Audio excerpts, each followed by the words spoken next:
Le solaire, c'est chouette, mais ça ne fonctionne pas la nuit et ça engendre des pics de production avec des prix négatifs dès que le soleil brille trop. Voilà, vous avez toutes et tous entendu ces reproches au solaire qui sont certes un peu simplistes, mais qui posent la question plus sérieuse de l'intégration du solaire au réseau électrique.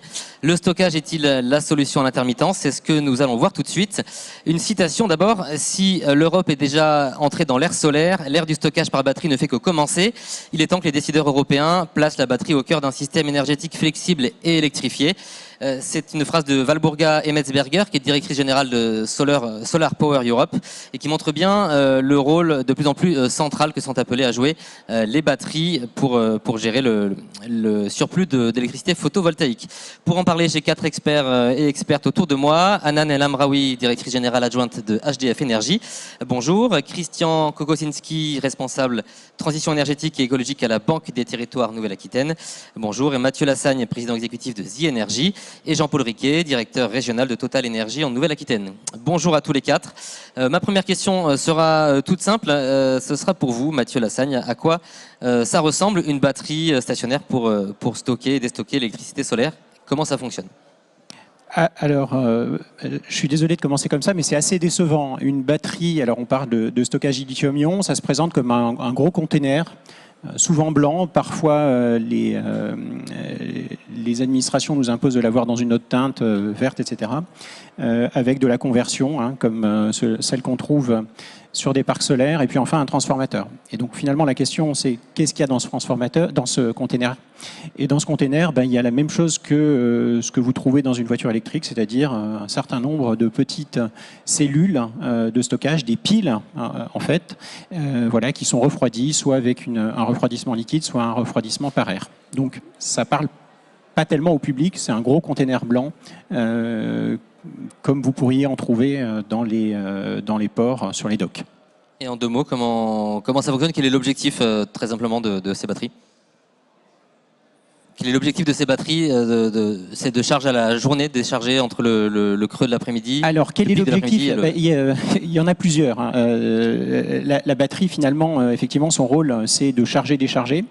Et donc, il y a un peu 2 grandes familles d'utilisation. Il y a les familles d'utilisation liées à l'équilibrage en temps réel du réseau. Voilà, le fait que la fréquence reste à 50 Hz. Donc, il y a la batterie, il y a d'autres moyens de production, d'équilibrage du réseau. Et puis, il y a l'usage qu'on est en train de découvrir aujourd'hui, qui est l'usage de déplacement de production. C'est-à-dire, quand on a trop de production, on la stocke et on la remet sur le réseau un peu plus tard. Jusqu'à présent, hein, en France, on l'a rappelé juste avant, un parc électronucléaire relativement peu flexible. Alors on a essayé de mettre des heures creuses la nuit pour déplacer de la consommation, et on a aussi développé beaucoup de STEP, un acronyme qui désigne les stations de transfert d'énergie par pompage. Ce sont en gros 2 barrages, un barrage bas, un barrage haut, avec un système de pompage. C'est finalement une batterie hydraulique avec un rendement moins efficient, avec beaucoup de contraintes de développement. Et ce qu'on essaie de faire avec ces batteries électrochimiques, c'est la même chose de façon beaucoup plus simple et beaucoup plus économique. Merci. Où est-ce qu'on peut trouver en France aujourd'hui des batteries en activité ou en projet? Quelles sont vos approches marché, Jean-Paul Riquet, chez Total Énergie? Alors, des systèmes de stockage en France, on en a 3. Qui en fait résulte d'un appel d'offres de RTE long terme pour tous les sujets justement de stabilisation du réseau. Le premier a été mis en place à Dunkerque et contient 27 containers. Alors peut-être que vous voyez, ça fonctionne ou pas? Est-ce qu'on peut avoir le slide?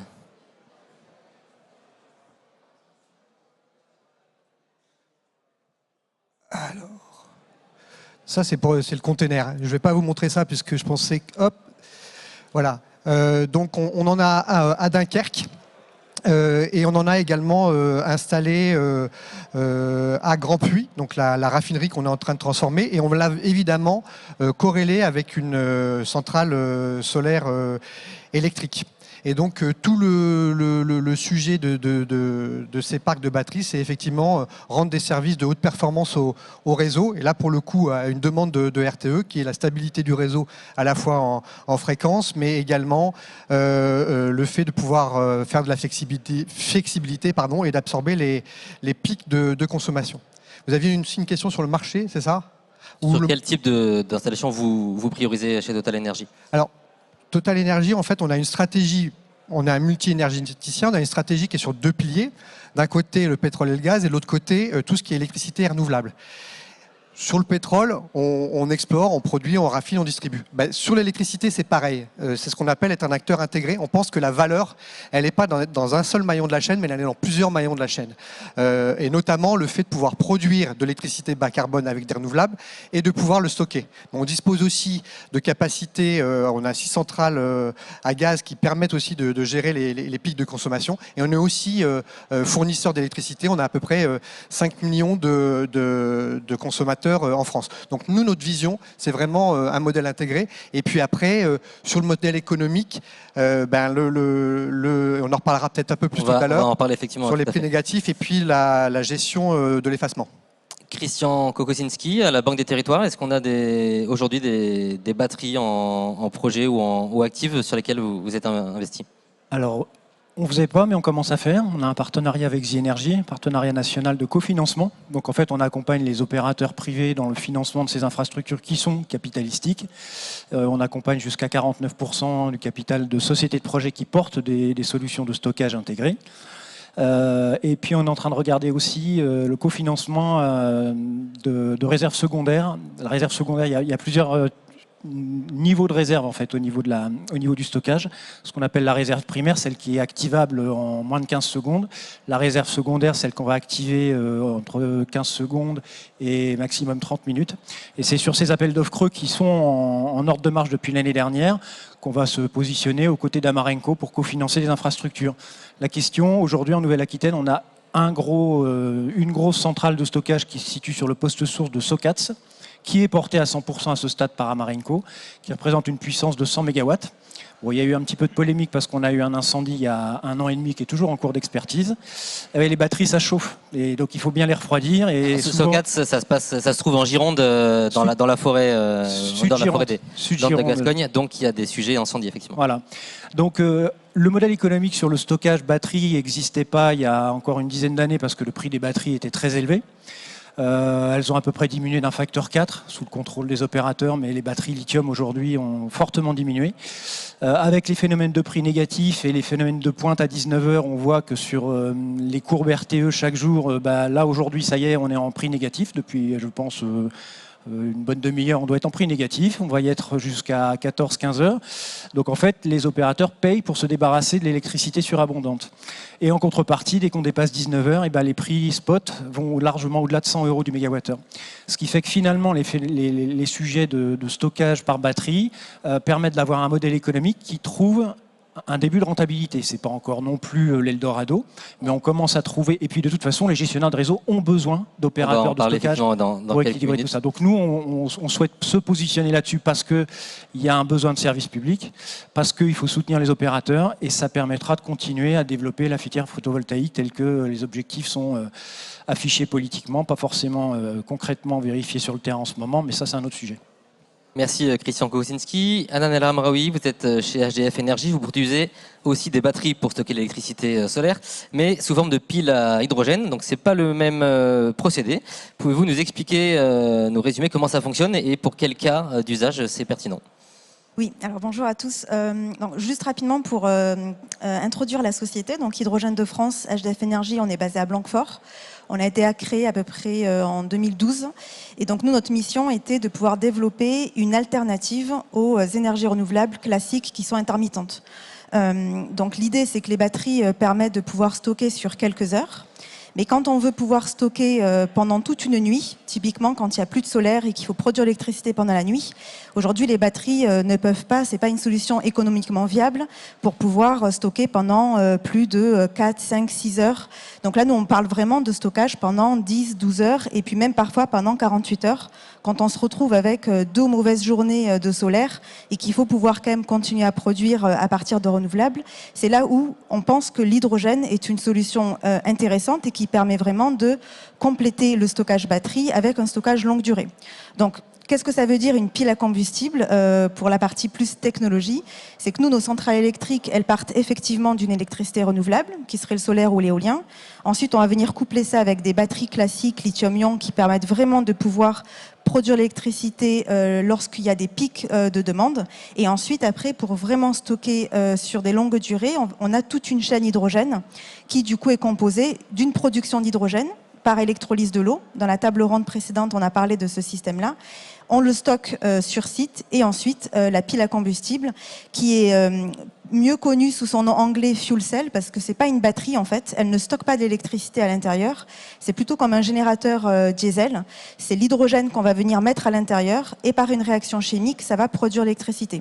Donc voilà vraiment ce que l'on développe du coup chez HDF. Et puis les piles à combustible, elles permettent également de pouvoir fournir une solution de décarbonation à d'autres secteurs qui souhaitent s'électrifier. Donc il y a le secteur notamment du ferroviaire, il y a le secteur également du transport maritime.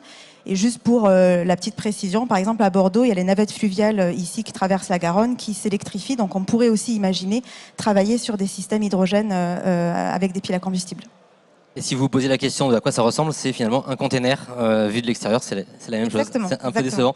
Le cas d'usage première centrale qui sera mise en service, est-ce que vous avez un calendrier et où est-ce que ça se passera? Oui, alors ça se passe pas en métropole, mais toujours en France, plutôt en Guyane française.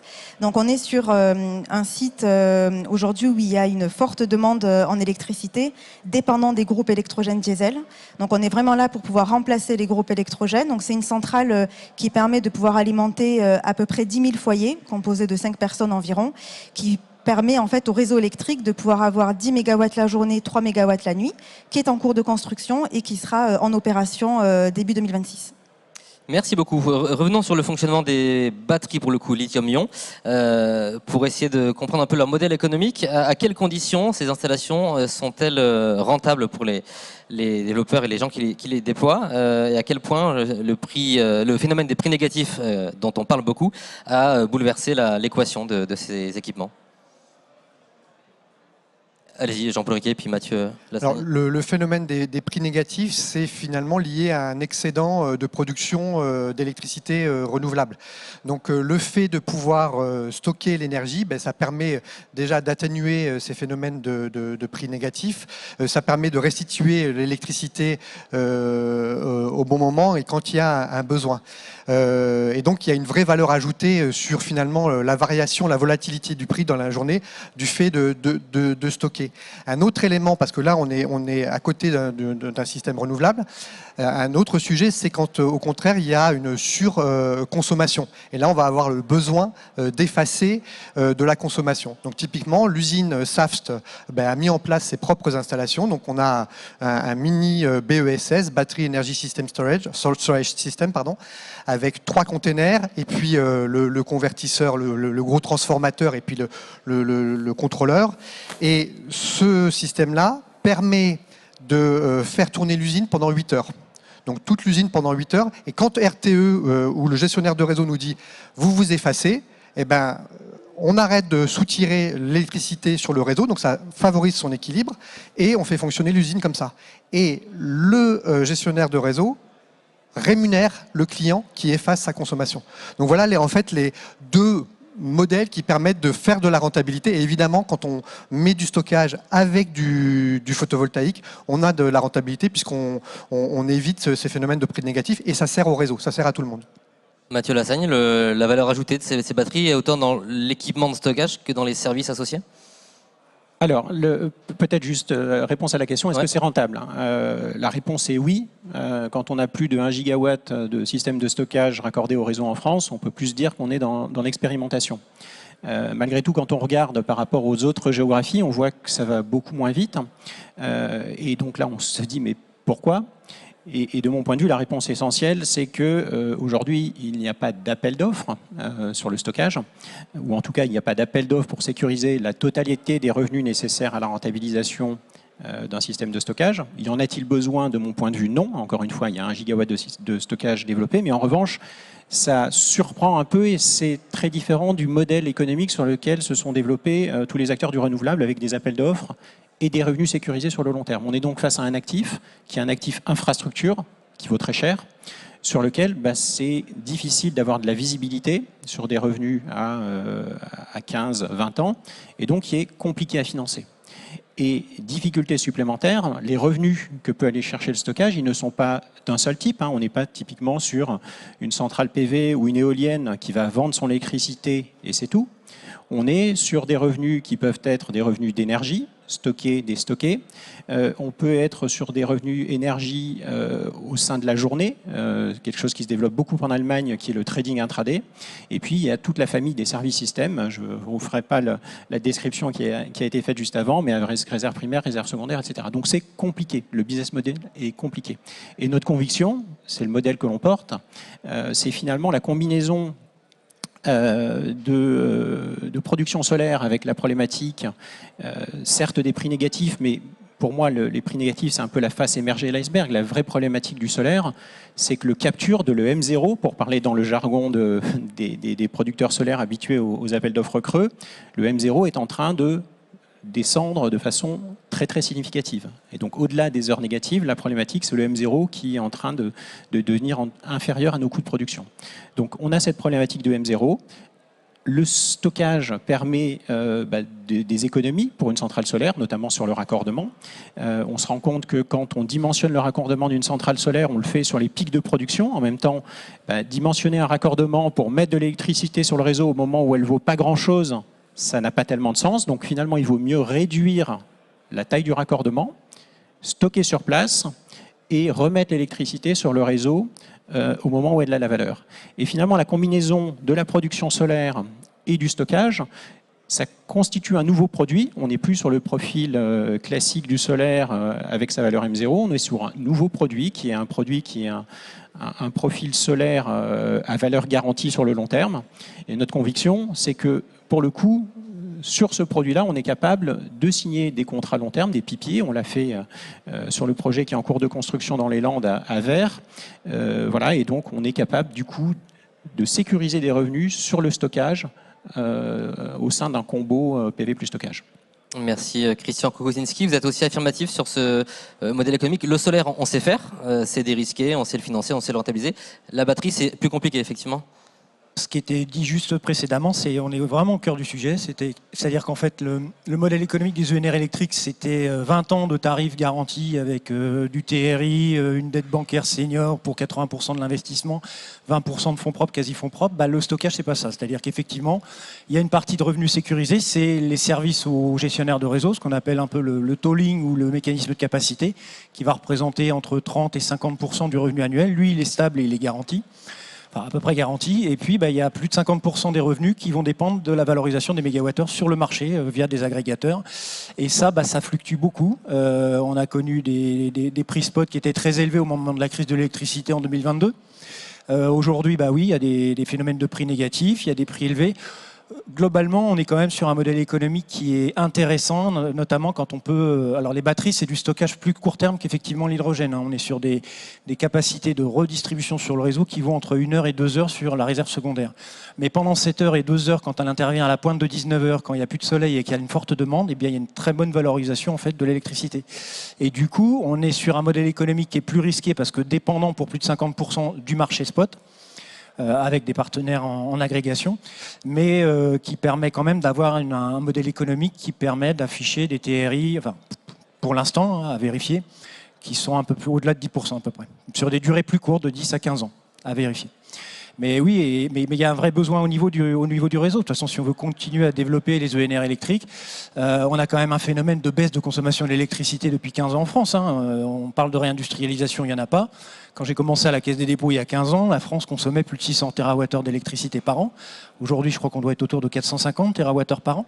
Il y a eu de l'efficacité énergétique bâtimentaire, il y a eu une baisse des consommations globales qui fait que on est surcapacitaire en termes de production d'électricité, surtout quand le parc nucléaire est au rendez-vous, ce qui est le cas maintenant. Ce n'était pas le cas en 2022, mais maintenant, effectivement, on a trop d'électricité, il y a des interconnexions, mais on n'est pas les seuls à surproduire de l'électricité en France. L'Allemagne, l'Espagne, l'Italie produisent et consomment pas assez d'électricité, donc il faut effectivement trouver des moyens technico-économiques nouveaux.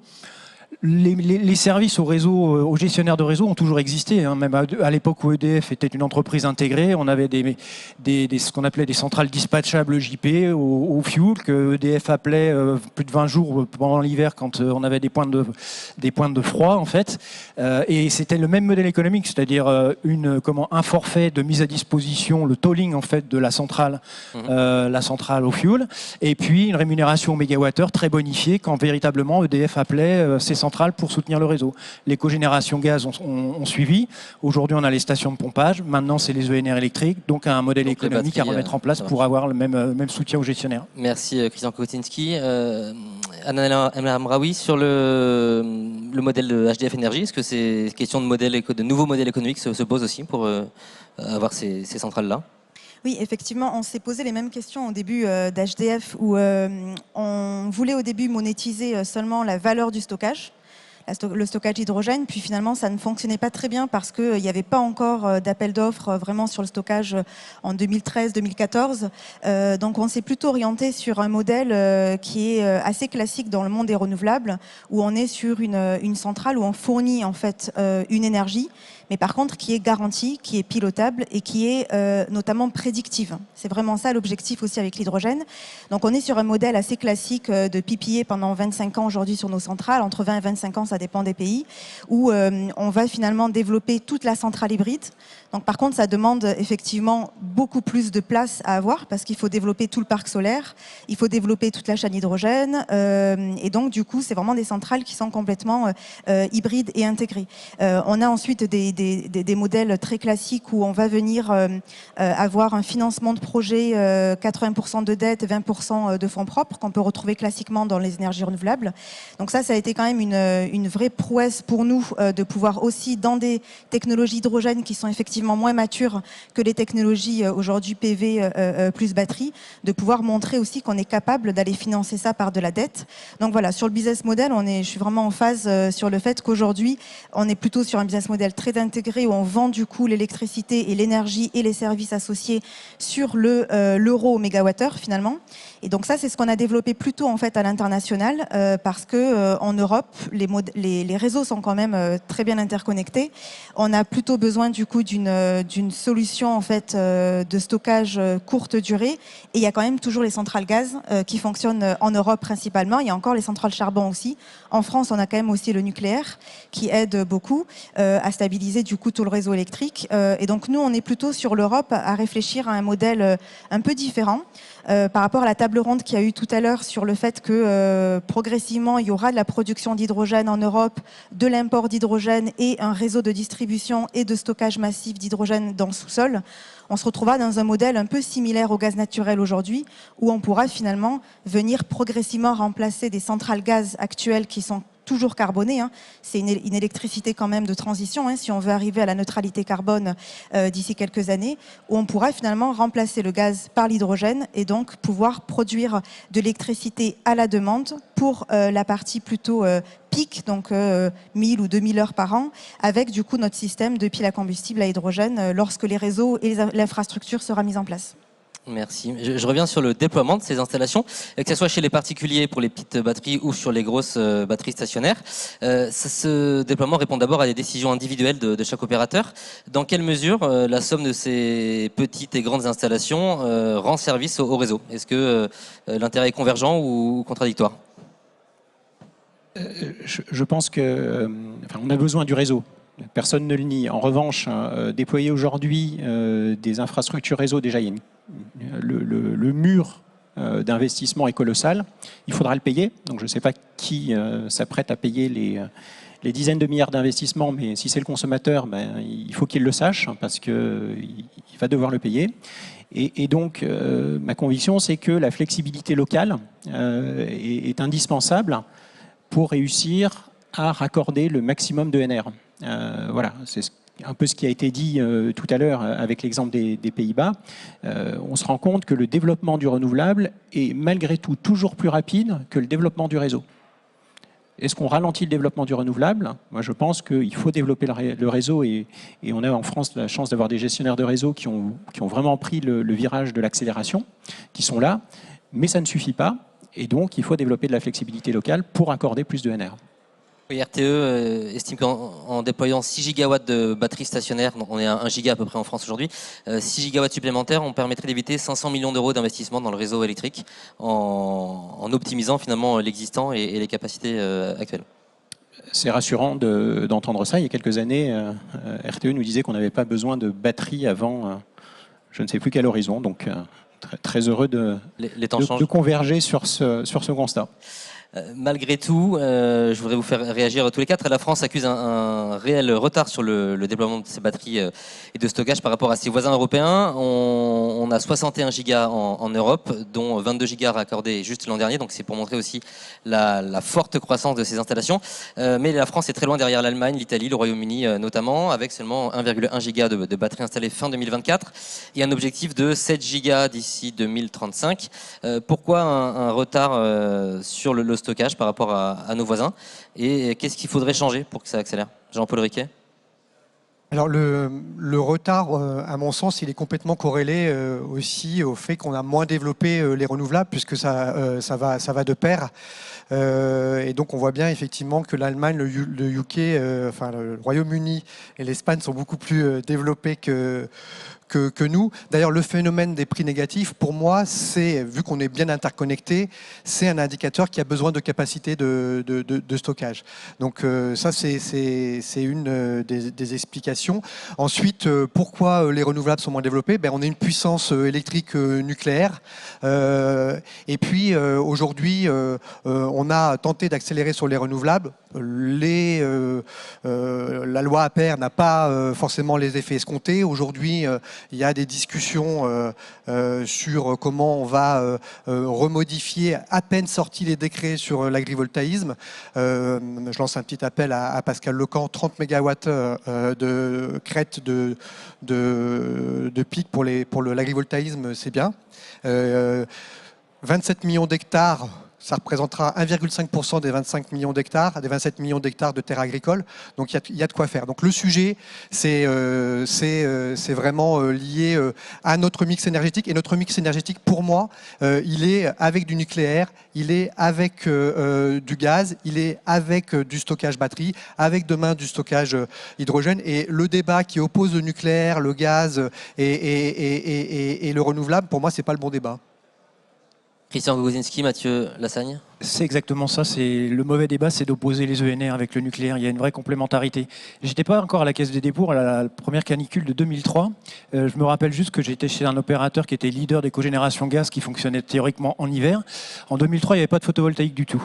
Le sujet, c'est qu'il y avait de très fortes températures qui faisaient qu'on n'arrivait plus à refroidir les centrales nucléaires. Donc on était obligé de les déclasser en puissance, là où finalement les besoins de froid et de climatisation étaient maximum. Donc à l'époque, RTE a fait redémarrer des cogénérations gaz qui envoyaient leur chaleur aux petits oiseaux et qui produisaient de l'électricité pour soutenir le réseau parce qu'il n'y avait pas de photovoltaïque. Dit autrement, dans une période de réchauffement climatique acté, les phénomènes caniculaires feront que le photovoltaïque ira quelque part effacer le déclassement des centrales nucléaires en période de forte chaleur. Donc il y a une vraie complémentarité aujourd'hui sur ces deux filières. Je reviens sur le cadre. Alors je sais que vous n'aimez pas qu'on complexifie encore les choses, mais est-ce que pour résorber ce retard, il y a besoin d'un cadre réglementaire ou financier ou géographique pour savoir, pour inciter les opérateurs à installer des batteries, voire les contraindre pour anticiper les besoins? Alors, si j'étais provocateur, je dirais qu'il suffit de mettre un appel d'offres. Mais vu le contexte la situation des finances publiques, je pense que ça ne serait pas tout à fait dans l'air du temps. En revanche, ce que l'on commence à sentir très fort de la part des pouvoirs publics, c'est un intérêt pour l'hybride. Pourquoi? Parce qu'ils se rendent compte qu'aujourd'hui, soutenir le développement du solaire, ça leur coûte de plus en plus cher. Pourquoi? Encore une fois, parce que le M0 est en train de baisser et que donc le complément de rémunération est en train d'exploser et que par ailleurs, l'indemnisation des heures à prix négatif leur coûte également très cher. Et ça, c'est quelque chose qui aujourd'hui ne peut plus durer. Donc ils sont en train de réfléchir pour essayer de mettre en place des mécanismes qui incitent finalement au développement du solaire combiné avec du stockage, de manière à ce que la livraison du profil soit faite à un moment où l'énergie a de la valeur, où on en a besoin, typiquement le soir, hein, quand elle est... Ça veut dire on vous autorise tant de gigas si vous avez tant de gigas de stockage à côté. Exactement. Il y a en Allemagne un mécanisme d'appel d'offres qui s'appelle les appels d'offres innovation, qui soutient la combinaison de deux moyens de production. Donc soit c'est solaire éolien, soit c'est éolien stockage. Et il se trouve qu'actuellement, l'essentiel des projets sortent en solaire plus stockage. Et donc effectivement, on n'a pas le droit d'injecter sur le réseau quand l'électricité a un prix négatif. En revanche, on peut la remettre sur le réseau plus tard dans la journée quand elle a une valeur réelle. Et du point de vue du système électrique, c'est beaucoup plus intéressant que d'avoir du solaire tout seul. Sur le cadre réglementaire ou financier, est-ce que vous souhaitez réagir les uns les autres? Le réglementaire, financier, la norme, on n'a pas besoin d'en rajouter, il y en a suffisamment. Néanmoins, ce qu'on peut observer, c'est que dans certains pays, il commence à y avoir des incitations financières pour développer justement ces modèles hybrides, à la fois avec la production et le stockage, donc notamment en Angleterre. Je précise qu'on a la chance d'avoir une commissaire de la commission régionale de régulation de l'énergie qui s'exprimera en fin de matinée, donc on aura sûrement des éléments de réponse. Je vous invite à rester avec nous jusque-là. Petite question sur la conception. Où est-ce que sont fabriquées ces batteries? On reproche beaucoup à la filière solaire, on en avait longuement parlé l'an dernier, de s'approvisionner en modules et en panneaux venus d'Asie à 97%. Est-ce que déployer des batteries massivement, ça va juste reproduire cette même dépendance? Où est-ce qu'on en est alors d'une part sur les batteries lithium-ion de la fabrication en France et d'autre part sur les piles à combustible? Sur les batteries lithium-ion, c'est le cas aujourd'hui. L'essentiel de la production est asiatique, a été à une époque en Corée du Sud et a pratiquement totalement basculé en Chine. Il y a des gigafactories qui sont en train de se développer en France pour alimenter les usines de voitures électriques. Pour moi, c'est une décision politique, c'est-à-dire que soit on reporte la bascule au véhicule électrique au calendrier grec, 2035, 2040, voire jamais. Et dans ce cas-là, le modèle économique de ces gigafactories de batteries en Europe, à mon avis, il risque d'être très fragilisé. Et on voit qu'il est déjà compliqué? Il est déjà compliqué, mais quand on investit des dizaines de milliards d'euros dans une filière industrielle, on ne peut pas changer les règles en cours de jeu. C'est ce qui est en train de se passer sur le véhicule électrique. On peut regretter que l'essentiel de la production de batteries soit aujourd'hui en Asie et en Chine notamment, mais la Chine a une politique très volontariste de bascule sur le véhicule électrique, qui a soutenu la mise en place d'une filière. Et maintenant, effectivement, ils peuvent alimenter l'ensemble du monde. En Europe, il y a eu des signaux, il y a eu des prémices, et puis là, on est en train de dire, non, finalement, un véhicule électrique, on verra quand les consommateurs voudront bien en acheter. Il ne faut pas se plaindre ensuite que les batteries soient fabriquées en Chine. Jean-Paul Riquier ou Christian Kosinski? Là, effectivement, sur la provenance, en tous les cas, des modules, la Chine a le monopole. Nous, on a deux usines, une à Zhuhai et puis une aux États-Unis, à Jacksonville.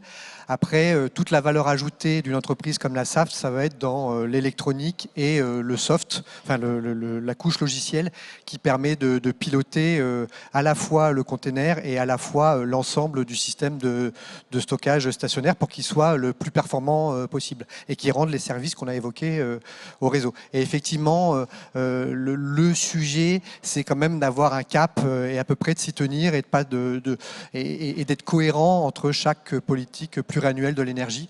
Voilà. Tirer des bords, c'est bien pour la voile, c'est moins bien pour les industriels.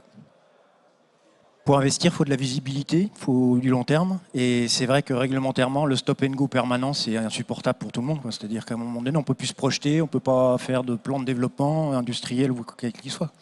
Aujourd'hui, quand on entend PPE solaire x4 et puis qu'on vient tuer le S21 il y a quelques semaines de ça, ou qu'on dit on va à fond sur l'agrivoltaïsme, mais on plafonne les installations à 10 MW, c'est pas tenable. À un moment donné, je veux dire, il faut pour développer un projet ENR, il faut 5-6 ans. Donc à un moment donné, pour embaucher du monde, les faire travailler, développer, et puis 3 ans après leur dire vous pouvez ranger les cahiers, ça y est, c'est fini, ça marche pas. Donc tant qu'on n'aura pas quelque chose d'un peu stable, un peu visible, avec un décideur politique avec une vraie colonne vertébrale, je pense que ça décollera pas, quoi. Merci. Concernant les piles à hydrogène, pour le coup, elles sont fabriquées en France, pas très loin d'ici, à quelques kilomètres, à Blanquefort. Oui, voilà, tout à fait. Nous, on est à Blanquefort. Donc, c'est sûr que pour être industriel en France, il faut du courage quand même. C'est sûr qu'il faut quand même de la prédictivité sur un marché. Nous, on a d'abord décidé de lancer cette activité industrielle parce qu'on était plutôt sur un marché à l'export. Clairement, on a voulu d'abord sécuriser notre marché. Donc, on est plutôt à l'international plutôt qu'en France sur la vente de ces piles à combustible. Et ensuite, il faut regarder dans la chaîne de valeur du produit. Je pense que sur les batteries, on a voulu parfois internaliser l'ensemble de la chaîne de valeur des batteries aussi en France, alors qu'on a perdu quand même finalement la guerre économique sur certains matériaux rares qui, quoi qu'il arrive, ne sont pas produits ici. Donc c'est sûr que la Chine a pris un avantage concurrentiel assez important. Et donc dans les piles à combustible, nous, on n'a pas voulu tout internaliser chez nous de la matière première jusqu'au produit final. Donc c'est ce que vous disiez par rapport aussi à la valeur ajoutée qu'on peut avoir. Elle n'est pas forcément sur tous les composants.